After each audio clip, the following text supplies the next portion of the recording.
les machines qui sont brisées pour les médecins. Je ne comprends pas. Pour moi, ma machine est brisée parce qu'ils ne peuvent pas l'expliquer d'une manière humaine. C'est un fait que l'on suppose d'origine surnaturelle et j'ajouterais divine aussi. Alors, merci Seigneur. La semaine passée, on a parlé du miracle de la tempête apaisée. Vous pouvez aller l'écouter sur l'Internet. On a vu que passer au travers la tempête fait partie de la vie surnaturelle avec Dieu. Aujourd'hui, je veux parler du miracle de celui qui est né aveugle. Et le titre du message, c'est « Ouvre mes yeux, Seigneur, afin que je puisse voir. » Amen. Et d'être capable de voir comme Dieu voit, c'est surnaturel. C'est pas naturel pour nous de voir comme Dieu voit, c'est surnaturel. Qui veut vivre dans le surnaturel de Dieu? Ouvre mes yeux, Seigneur, pour que je puisse voir comme toi tu vois. Ça, c'est surnaturel. Jean 9, versets 1 à 2 nous dit ceci. C'est l'histoire de l'homme qui est né aveugle. Sur le chemin, Jésus voit un homme qui est aveugle depuis sa naissance. Les disciples de Jésus demandent, « Maître, cet homme est aveugle depuis sa naissance. Donc, c'est qui a péché? C'est-tu lui ou ses parents pour qu'il soit né aveugle? » Toujours une question que je trouve bizarre. Il pourrait dire, c'est-tu les péchés de ses parents qui a fait qu'il est né aveugle? Ça se comprendrait peut-être. Mais lui, c'est à cause de son péché à lui, il n'est même pas né encore. Il n'a même pas eu le temps encore. Il n'est même pas sorti du ventre de sa mère. Il n'a pas eu le temps de pécher. C'est sûr que ce n'est pas à cause de lui, là. Mais ça, c'est ma réflexion que je pensais quand je trouvais qu'il y en a qui ont des fois, on a des questions bizarres quand on parle, des fois, on ne réfléchit pas toujours. Mais c'est une des premières questions, des fois, que l'on se pose quand il y a des tragédies, des infirmités, c'est pourquoi? Et les réponses à nos pourquoi ne viennent pas toujours rapidement. Et si elles viennent, ça ne veut pas dire que ce sont toujours les bonnes réponses, toujours, qu'on reçoit. Dans notre histoire, la même question qui a survolé tous les siècles a été posée. Pourquoi cet homme est né aveugle? Et je trouve ça quand même spécial que les disciples de Jésus avaient une réponse à suggérer qui différait un peu du maître. Hey, c'est-tu à cause du propre péché de l'homme ou c'est à cause du péché de ses parents? Des fois, c'est une réponse qui peut venir dans la tête quand un tel événement arrive. Pour moi, le bon Dieu doit le punir. C'est la première chose qui m'est venue à l'esprit quand j'ai perdu mon enfant à la naissance. C'est la première chose qui m'est venue. Coudonc, Seigneur, tu me punis-tu? C'est des questions qu'on se pose. Quand la souffrance frappe, la vie devient floue. On ne voit plus la vie comme on la voyait avant la souffrance. C'est comme si la souffrance nous aveugle. Puis là, on ne voit plus comme on voyait avant. On a besoin d'une guérison. Alléluia. Quand la souffrance frappe, des fois, on a besoin d'une guérison. On a besoin de prier « Ouvre mes yeux, Seigneur, pour que je puisse voir. » Donc, la première leçon de vie que j'aimerais partager avec vous, j'en ai 3 ce matin. On ne s'éternisera pas avec la chaleur qui nous bouscule ce matin. Mais la première leçon de vie, c'est vois plus loin que tes obstacles. Vois plus loin que tes problèmes. Mettez le mot que vous voulez, là, c'est vois plus loin que qu'est-ce qui t'arrête. Ouvre mes yeux, Seigneur, pour que je puisse voir plus loin que les obstacles. Les disciples n'ont pas pris à cœur cette situation à cet homme-là qui est né aveugle. Ils ne se sont pas offerts pour aider. Ils voyaient l'obstacle, ils voyaient que l'homme était aveugle, mais c'est comme ils ne voyaient pas plus loin. Ils n'ont pas demandé même à Jésus de le guérir. C'est comme s'ils cherchaient un coupable ou ils cherchaient une raison pourquoi ce gars-là il était né aveugle, au lieu d'essayer de trouver une solution pour qu'il puisse voir à nouveau. Jésus, lui, a regardé plus loin que l'obstacle. Et la réponse aux questions de ses disciples, c'est qui a péché, les parents ou l'enfant? Et Jésus a répondu au verset 3 de Jean 9, il a dit, ça n'a même pas rapport avec le péché de l'enfant quand il est né ou celui de ses parents. Mais c'est pour qu'en lui, dans l'aveugle-né, tous puissent voir que Dieu est capable de faire quelque chose. Jésus voyait plus loin que l'infirmité. Jésus voyait plus loin que la maladie. Jésus voyait plus loin que les obstacles. Il voyait qu'au travers de cette épreuve-là, Dieu pouvait agir et se manifester. Jésus vient de renverser cette croyance erronée qui dit que toute affliction et toute souffrance, c'est la conséquence d'un péché. Ça peut arriver parfois que c'est à cause d'un péché qu'une souffrance arrive, mais ça ne veut pas dire que c'est tout le temps le cas, comme dans cette histoire-là. Romains 4, 18 nous dit « Il n'y avait plus d'espoir, et pourtant Abraham a espéré.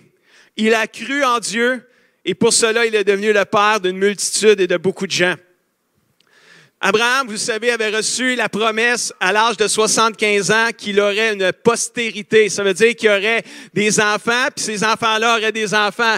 Mais à 75 ans, il n'y avait toujours pas d'enfants quand il y a eu cette promesse-là.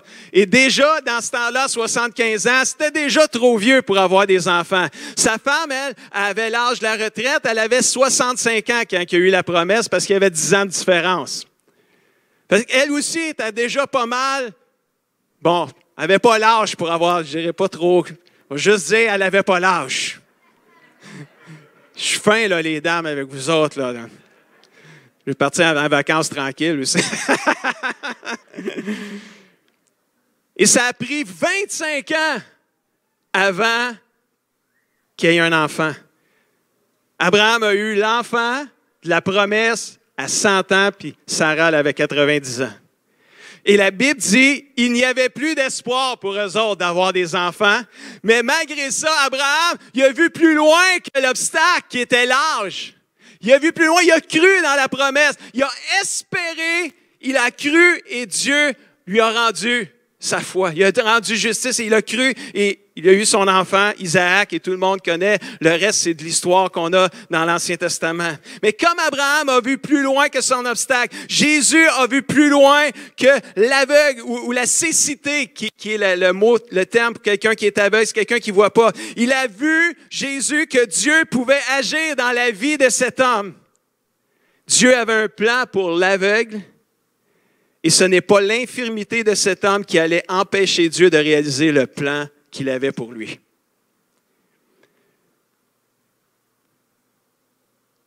Je ne veux pas minimiser la douleur d'une épreuve parce que je pense que quand il y a une épreuve, c'est toujours douloureux.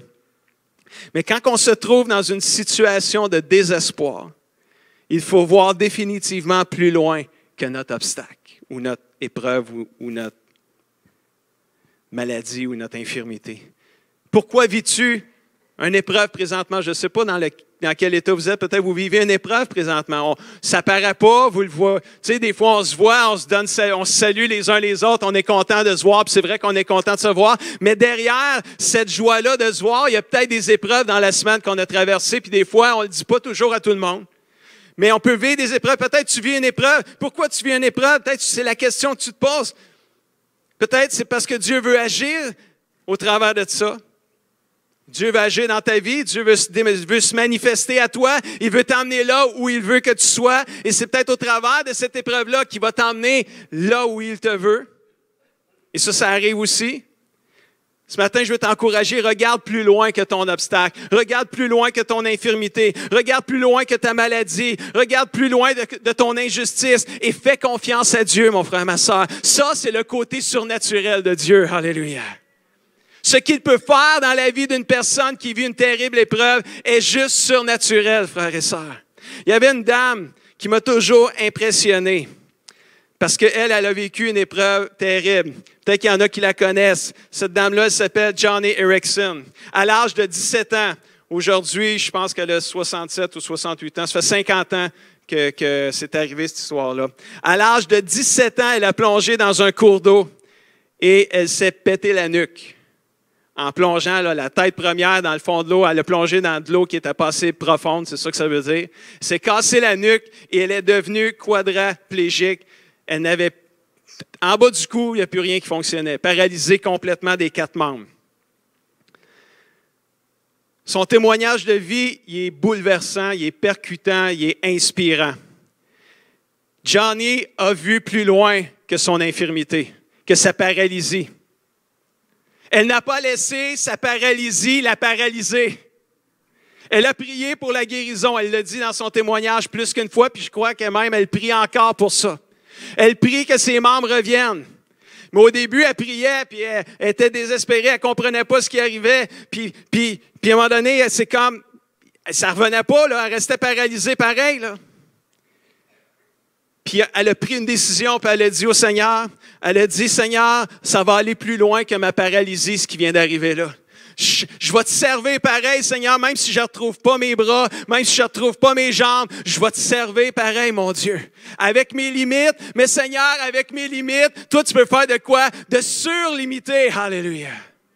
Et cette femme-là, elle a décidé de prendre un crayon, puis elle se l'est fait mettre dans la bouche parce qu'elle n'était même pas capable elle-même, ça ne marchait plus, là.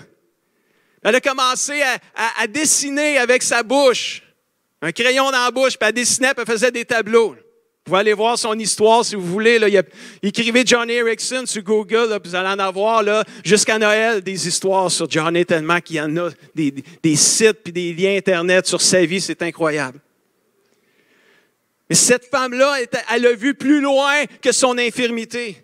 Et cette dame-là a décidé de servir Dieu. Et là, avec ses toiles, Dieu a ouvert des portes. Elle a commencé à témoigner. Parce qu'elle était chrétienne là, quand c'est arrivé. Elle avait 17 ans. Puis elle était croyante. Elle aimait Jésus. Là. Mais elle n'a pas laissé ça la ralentir ou l'arrêter de servir Dieu. Elle a décidé de servir Dieu de tout son cœur, de toute sa force. Et là, aujourd'hui, ça fait plus de 50 ans qu'elle fait des conférences partout. Elle parle à des gens qui sont infirmes. Elle parle à des gens qui vivent de la paralysie. Et elle leur donne un message d'espoir, un message que Dieu peut faire. Dieu peut se servir de toi, même si tu n'as plus rien qui marche, tu n'as plus de motricité. Dieu va se servir de ce que tu marches en toi, puis lui, il va le faire marcher surnaturellement. Alléluia. Il y a des milliers de personnes qui se sont converties à Jésus au travers de cette dame-là, frères et sœurs. Parce qu'elle a vu plus loin que son infirmité. Puis même si elle était paralysée, c'est comme si elle ne l'était pas. Parce que Dieu s'est servi d'elle avec puissance. Puis elle a atteint des gens, parce que des gens qui étaient comme elle, désespérés comme elle, puis elle leur a donné un message empreint d'espoir. Demandez-moi pas pourquoi il ne l'a pas guéri, je ne réponds pas à ça, je n'en ai pas de réponse. Demandez-y à lui, il va peut-être vous donner une réponse. Mais ce qu'il a fait au travers de sa vie, c'est surnaturel. Wow! Là, je pointe là, c'est parce que j'ai l'écran là aussi, là, c'est pour ça. Là. Le mec se demande pourquoi il pointe là. Je la vois là aussi, en avant, mon petit moniteur. Ça me fait penser à un autre, je n'ai pas sa photo, là, mais là, c'est plus récent aujourd'hui. Le gars, il s'appelle Nick, puis là, il y a un nom là, russe ou je ne sais pas quoi, Vijicic ou je ne sais plus trop. Là, lui, il n'a pas eu un accident. Il est né pas juste paralysé, il est né pas de jambes, pas de bras. Juste deux doigts là, au bout, là, ici, là, en bas des début des cuisses. Tu vois, lui, il appelle ça ses ailes de poulet. Là. Il appelle ça de même. Puis il lance des balles avec ça quand il fait des conférences. Puis tout ça, tu le vois lancer des balles, il s'amuse. Puis il y a juste ça. Là. Il n'y a pas de bras. Là. Il n'y a pas de jambes. Il est né comme ça. Il a voulu se suicider quand il avait 10-12 ans. Son histoire racontée. Écrivez ça, Nick, avec un V après ça. Là, c'est sûr, vous allez voir, ça va paraître tout de suite. Il va y avoir plein de choses. Vous allez voir, son histoire est inspirante. Ceux qui se plaignent, là, il y en a ceux qui se plaignent ici, qui chialent, là. Allez lire leur histoire à Johnny et à Nick, je vous le dis, vous ne vous plaindrez plus jamais.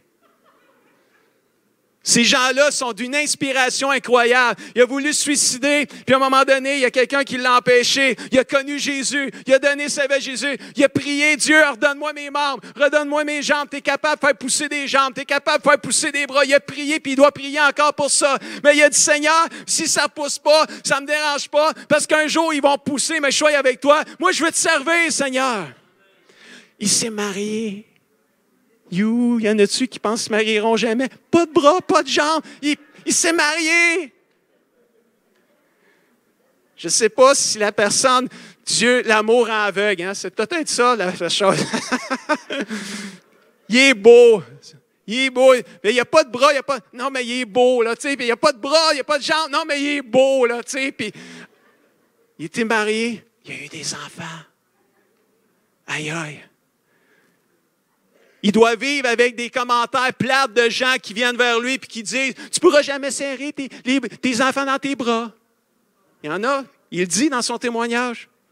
Il y a des gens, j'espère que ce ne sont pas des chrétiens qui disent ça, en tout cas. Mais il y a des religieux qui ont dit des affaires bizarres à l'aveugle qui est né, on va en parler tantôt. Les religieux, c'est des chrétiens, entre guillemets. Là. Les gens qui sont censés connaître Dieu, l'amour de Dieu, mais qui ont de la misère à le manifester vraiment autour d'eux.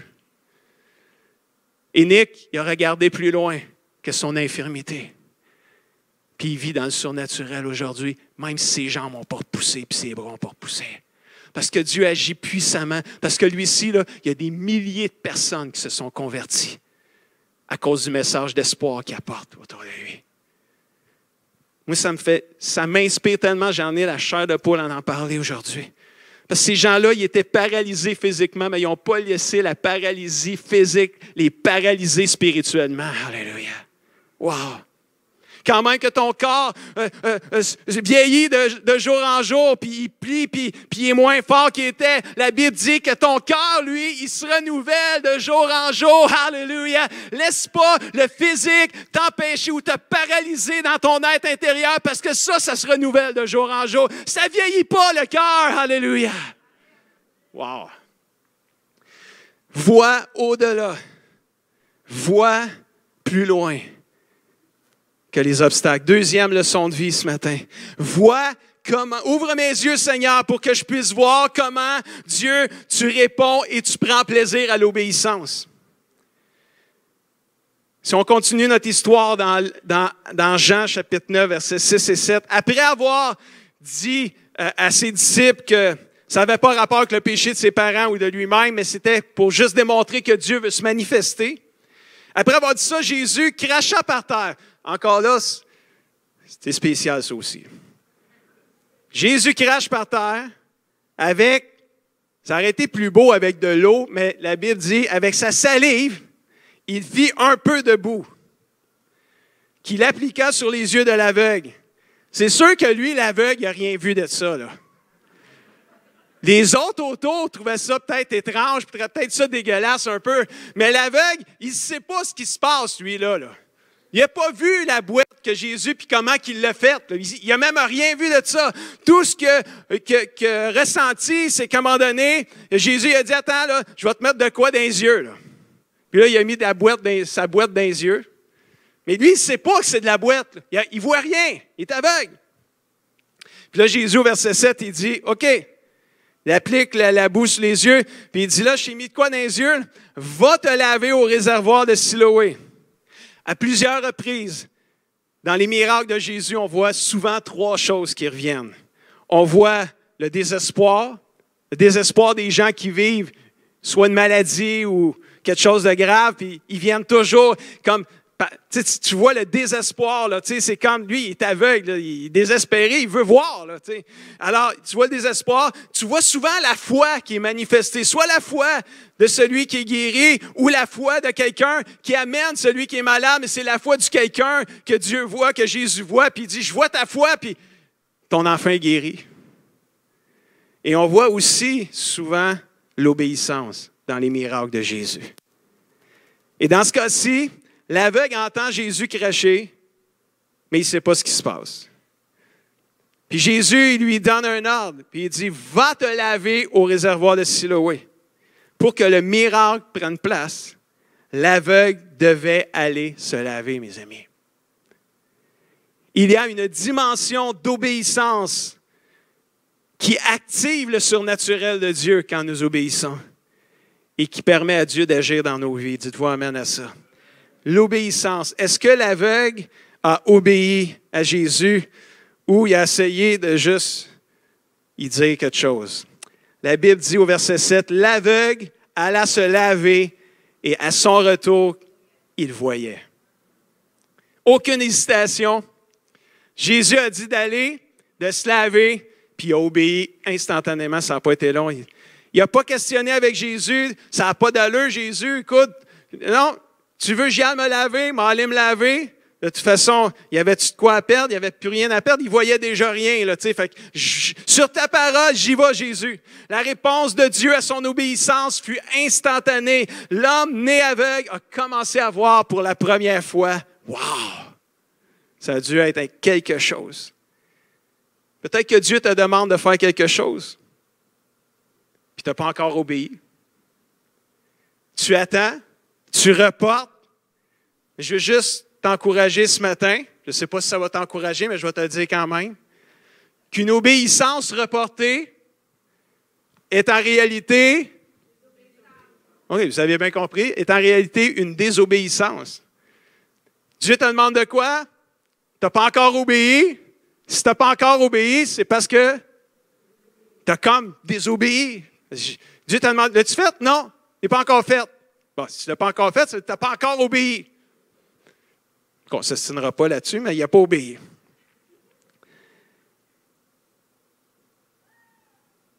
Nos yeux spirituels s'ouvrent à chaque fois que nous obéissons. Et ils sont aveuglés lorsque nous désobéissons, nous empêchant de voir Dieu agir en nous. L'obéissance, il y a tellement de versets dans la Bible. Si vous cliquez « Celui qui obéit à Dieu » sur Google, puis vous écrivez « Bible » entre parenthèses, là, puis vous faites « Enter », là, vous allez avoir une série de versets qui vont apparaître. Il y a tellement de versets. « Heureux celui qui obéit ». Celui qui obéit, celui qui marche dans l'obéissance. Écoute, il y a tellement de versets inspirants qui nous inspirent à l'obéissance que ça te donne le goût d'obéir. Alléluia. Et l'obéissance est réelle quand l'action demandée est faite et accomplie. Peut-être que le Seigneur attend après une obéissance de ta part pour ouvrir le ciel sur ta vie, pour accomplir le miracle qu'il veut faire dans ta vie. Dans 2 Rois, chapitre 5, il y avait un homme important dans un pays qui s'appelait Naaman, qui était un homme d'importance. C'était quelqu'un, là, tu sais, haut placé dans la ville où il était. Et il a demandé à rencontrer le prophète de Dieu pour lui dire, parce qu'il était lépreux. Ça, c'était la pire maladie que tu ne pouvais pas avoir dans l'Ancien Testament. Tu étais isolé de la société, puis lui, c'était un homme d'importance. Imagine-toi, tu as la lèpre. Tu deviens plus important tout d'un coup, là. Tu deviens isolé. Et là, lui, il a demandé à rencontrer le prophète, et le prophète de Dieu, je crois que c'est Élisée dans ce temps-là.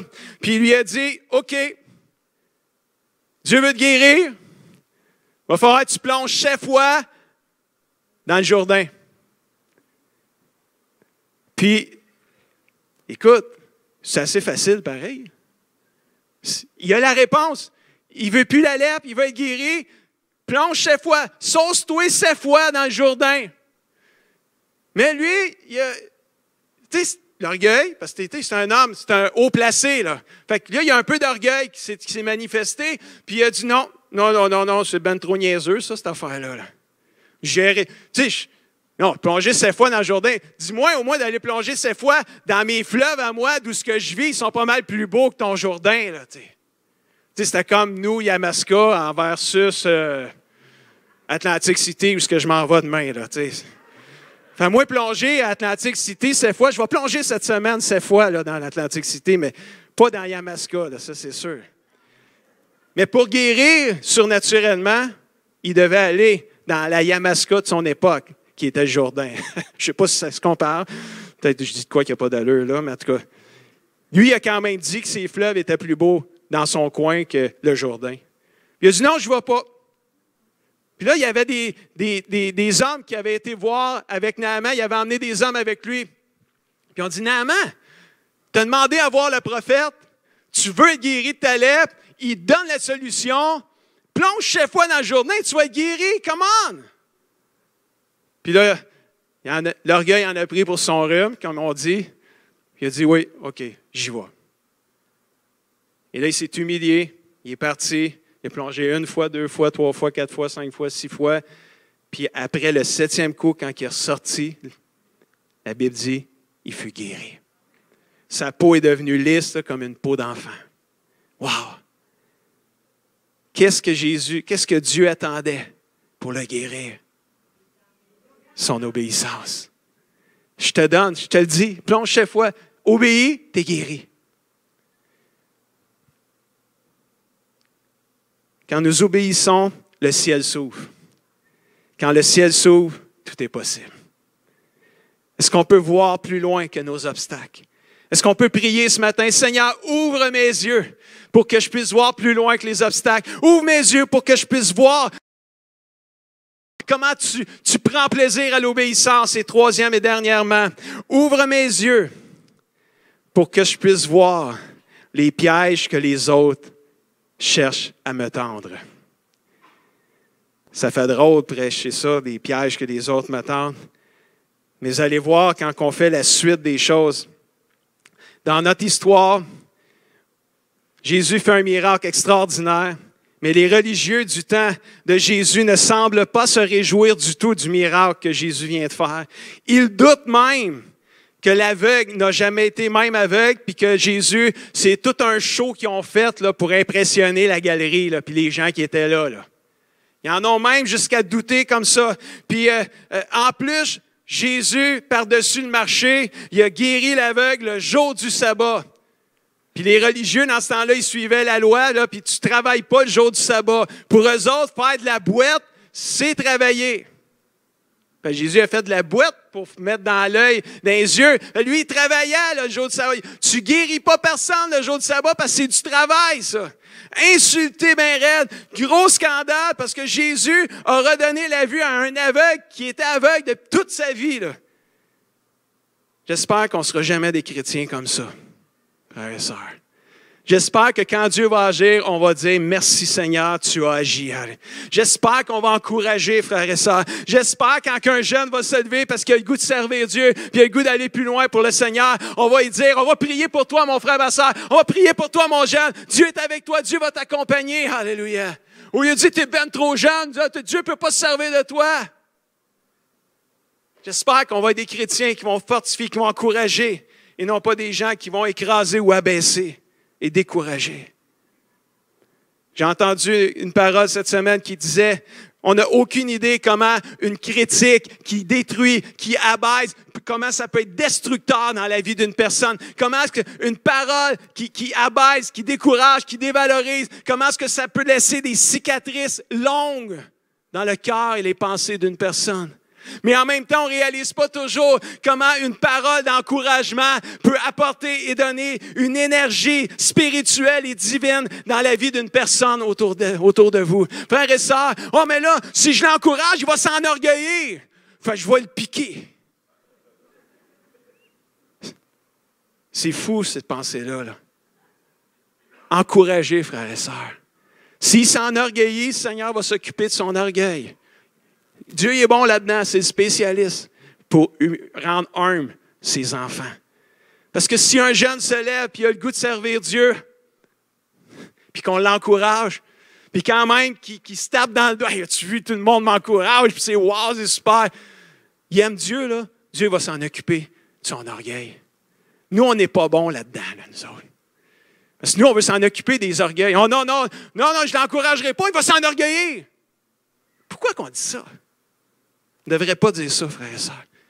On devrait encourager. On devrait être les gens qui encouragent le plus sur la planète, frères et sœurs. Les chrétiens, ça devrait être ceux qui encouragent le plus sur la planète.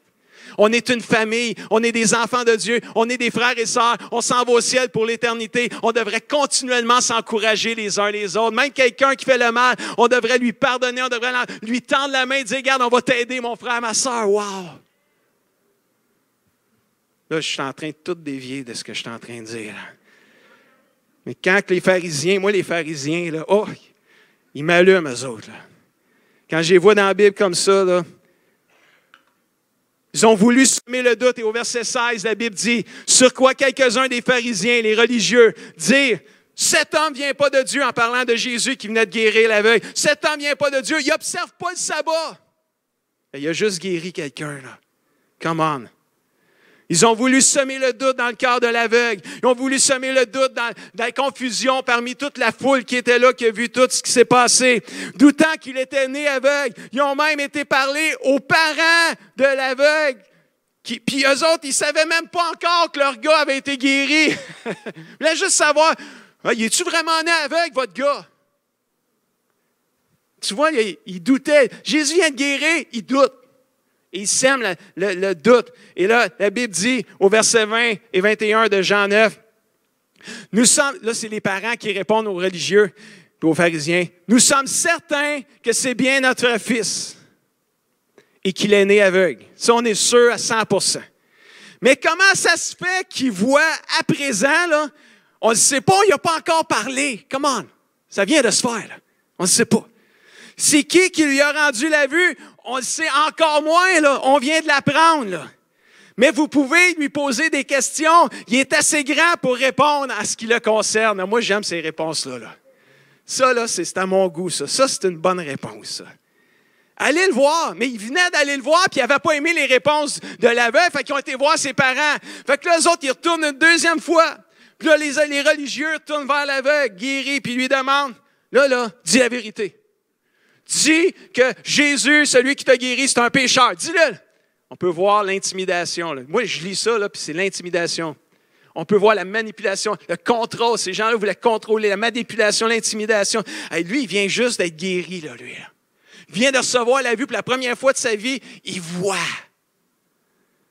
Mais là, dis Jésus, écoute, mais toi, il n'a même pas pu se réjouir pleinement du miracle qu'il a vécu, qu'il y avait des gens qui voulaient l'écraser, voulaient lui tendre des pièges. Ouvre mes yeux, Seigneur, pour que je puisse voir les pièges que les autres veulent me tendre. Sans qu'ils s'en rendent compte. Wow. Les religieux font tout pour tendre un piège à cet homme-là. Je vais inviter Alex à s'approcher. Ils veulent mettre le trouble, la confusion dans le cœur. Mais le gars, il se lève. Puis là, il répond au verset 25 de Jean 9. Il leur répond. Il dit, moi là, je ne sais pas si c'est un pécheur, celui qui m'a guéri. Là. Mais je sais une chose. J'étais aveugle et maintenant, je vois clair. Vous pouvez me faire des grimaces, je vais les voir. Il disait ça aux religieux, là. Je vois, mes amis. Si le gars qui m'a guéri, il est pécheur, I just don't know. Je ne le sais juste pas, je viens de le connaître. De toute façon, c'est la première fois que je le vois. Puis, écoute, puis il continue, puis là, ça jase un peu. Puis au verset 33, il termine le tout, puis il dit, l'homme qui a fait cela, il vient de Dieu, sinon il n'aurait jamais pu faire ça. Anyway, ça a clos la discussion. Ça a tellement clos la discussion que la Bible dit que les religieux, les pharisiens, ont mis à la porte l'aveugle qui venait d'être guéri.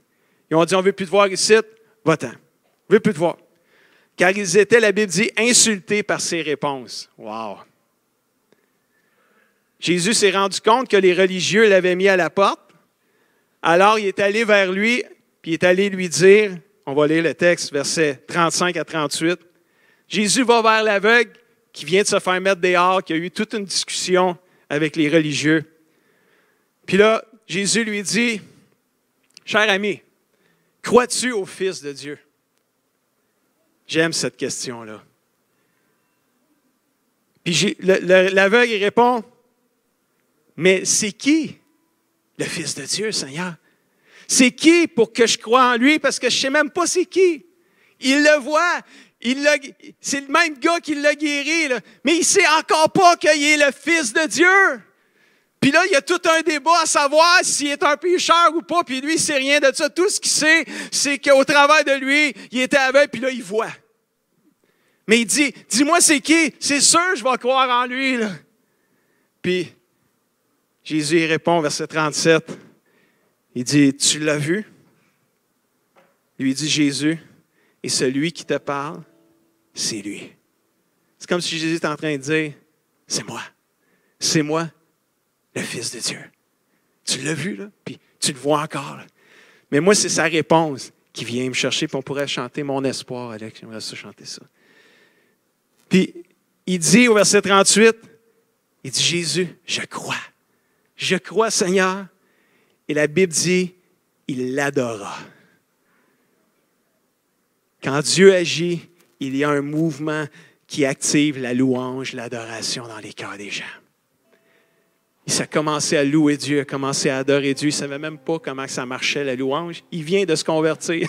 Il vient de se convertir. Flambant neuf de chrétien. Première chose qu'il fait quand il reçoit Jésus comme Seigneur et Sauveur, première chose qu'il fait, il l'adore. Alléluia. On a-tu des chrétiens nés de nouveau dans cette salle ce matin? Alléluia. Adore Dieu même s'il fait chaud. Alléluia. Adore Dieu. Peu importe les circonstances, Dieu t'a sauvé, tu t'en vas au ciel un jour, tu vas avoir l'éternité avec Jésus, tes souffrances vont arrêter à un moment donné, tes maladies vont être complètement finies, tu vas avoir un corps flambant neuf aussi. Frères et sœurs, une fois de temps en temps, repensons à ce qui s'en vient. Jésus vient bientôt, l'éternité s'en vient. Ne lâchons pas, frères et sœurs. Ouvre mes yeux, Seigneur, pour que je puisse voir plus loin que mes obstacles, que mon infirmité, que ma maladie, que mes injustices. Alléluia. Ouvre mes yeux, que je puisse contempler puis réaliser comment l'obéissance, tu y prends tellement plaisir, Seigneur. Seigneur, ouvre mes yeux pour que je puisse voir et discerner les pièges que d'autres peuvent me tendre autour de moi. Quand la vie devient floue et que nous avons besoin d'une action surnaturelle de la part de Dieu, nous pouvons tous prier, ouvre mes yeux, Seigneur, pour que je puisse voir plus loin que mes obstacles. Ouvre mes yeux pour que je puisse te voir agir, Seigneur. Jésus a dit au verset 39, je ne l'ai pas, mais je vais vous le lire. « Je suis venu dans ce monde afin que les aveugles voient clair. » Amen. Le plus grand miracle que Jésus a fait à cet homme, c'est pas juste qu'il a guéri ses yeux physiques de l'aveuglement, mais c'est qu'il a guéri ses yeux spirituels. Wow! Non seulement cet homme a commencé à voir les choses physiques, puis ça devait être extraordinaire, mais il a commencé à voir les choses spirituelles. Il a commencé à voir, à découvrir. Il a vu Jésus, le Fils de Dieu. Il ne le voyait pas avant ça. Il ne le voyait pas parce qu'on lui demandait, « Es-tu un pécheur? » Il dit, « Je ne sais pas, je ne sais même pas c'est qui. » Mais quand il a rencontré Jésus, combien croient qu'une rencontre avec Jésus fait toute la différence? Il a fait un face-à-face avec Jésus, ses yeux physiques étaient déjà ouverts, mais Jésus a ouvert ses yeux spirituels. Puis il a dit, « Je suis le Fils de Dieu. » Puis le gars, il a dit, « Oui, je crois. » Il a commencé à l'adorer. Oh, il a dit, « Mon espoir, c'est toi, Jésus. Oh, je m'attends à toi, Jésus. Oh, merci, Seigneur. » Oh, je crois que le Seigneur veut guérir physiquement aujourd'hui. Je crois qu'il veut aussi redonner la vue spirituelle à ceux qui ne voient pas. Nous sommes tous nés aveugles face aux choses de Dieu. Quand on est né dans le péché. À cause de nos péchés, on ne peut pas voir vraiment qui Dieu est vraiment. Un jour, Dieu a ouvert mes yeux pour que je puisse voir qui il était vraiment. J'ai cru en Jésus. Je l'ai invité dans ma vie. Et ça fait plus de 35 ans que je suis à son service maintenant. Vous aussi, il y en a plusieurs que vos yeux se sont ouverts spirituels. Vous avez dit oui à Jésus. Vous avez reconnu Jésus comme étant le Fils de Dieu. Alléluia. Vos yeux se sont ouverts. Mais peut-être au fil des années, tu as peut-être perdu de vue le Seigneur au travers les problèmes de la vie. Parce que même si tu es chrétien, tout le monde sait que les problèmes ne finissent pas. Les injustices n'arrêteront pas. Les déceptions n'arrêteront pas.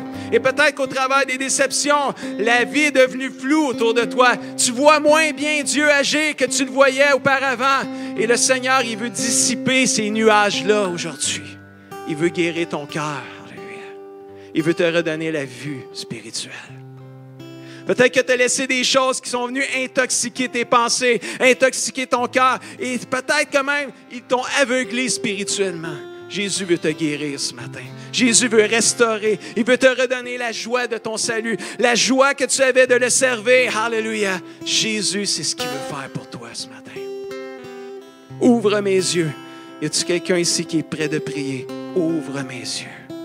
L'onction du Saint-Esprit est sur cette parole qui est déclarée aujourd'hui pour te redonner la vue et que tu commences à voir Jésus pour qui il est vraiment le Fils de Dieu, le Sauveur, le Libérateur de ton âme.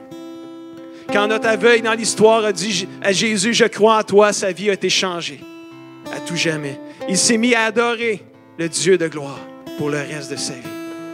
Je veux vous inviter de vous lever ensemble ce matin en terminant.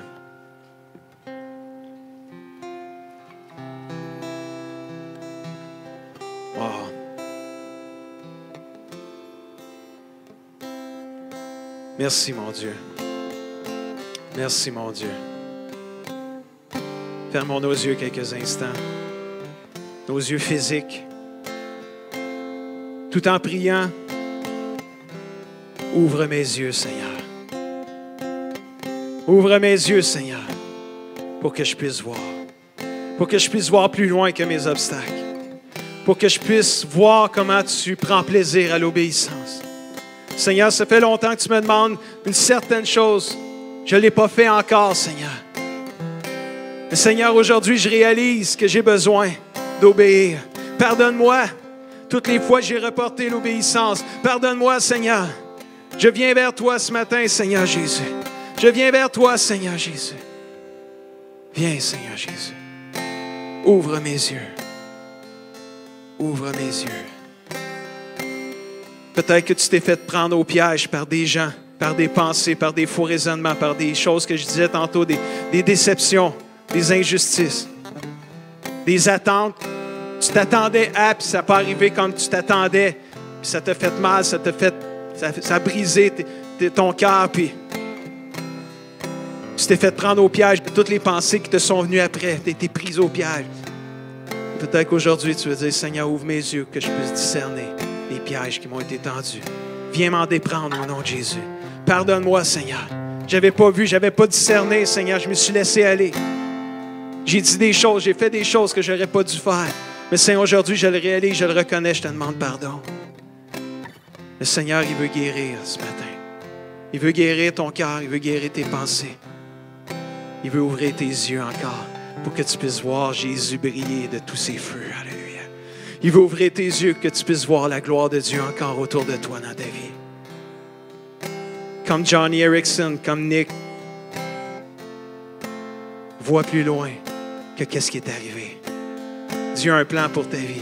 Dieu a des projets pour ta vie. Il y a plus encore pour toi. Vois plus loin que qu'est-ce qui est arrivé. Et embrasse la destinée que Dieu a pour toi. Au nom de Jésus. Amen. Pendant qu'on va chanter mon espoir, toi ma lumière, toi ma paix. On va ouvrir l'autel de la prière. Je sais qu'il fait chaud, mais je m'en vais en vacances puis je vais prier avec ceux qui sont dans le besoin ce matin. Avant de partir en vacances, je vais prier avec vous. Ceux qui ont besoin, je vais prier pour vous ce matin. Je crois que ce matin, qu'il y a des gens qui ont des guérisons à aller chercher, pas juste physiques, mais des guérisons de cœur. Puis ça, c'est des belles guérisons, c'est surnaturel aussi. Amen. Pendant qu'on va chanter mon espoir, toi ma lumière. Amen. On peut augmenter